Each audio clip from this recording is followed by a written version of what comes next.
নমস্কার বন্ধুরা, কেমন আছো সবাই? আশা করছি ভালো আছো। আমার নাম বৃষ্টি, আর চলে এসেছি আমি আরেকটি নতুন রেসিপি নিয়ে। আজ আমি বানাবো নিরামিষ কাঁচা কলার তরকারি। তার জন্য আমি নিয়ে নেব কাঁচা কলা আর সাথে নিয়েছি আলু।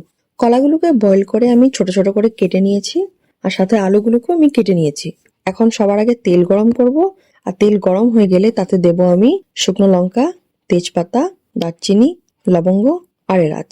আর দিয়েছি আমি হলুদ গুঁড়ো 1 চামচ আর নুন। তারপর দিয়ে দেব কেটে রাখা কাঁচা কলা আর আলু। ভালো করে মিশিয়ে নেব আর ফ্রাই হতে অপেক্ষা করব। এখন আমি একটা মশলা বানাবো।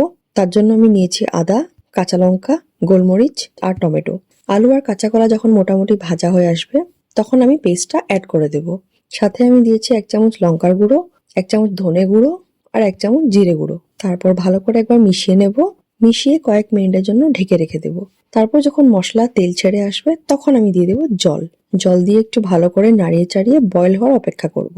ব্যাস তৈরি আমাদের নিরামিষ কাঁচা কলার তরকারি। আশা করছি রেসিপিটা ভালো লেগেছে। বেশি বেশি করে লাইক করো অ্যান্ড সাবস্ক্রাইব করো।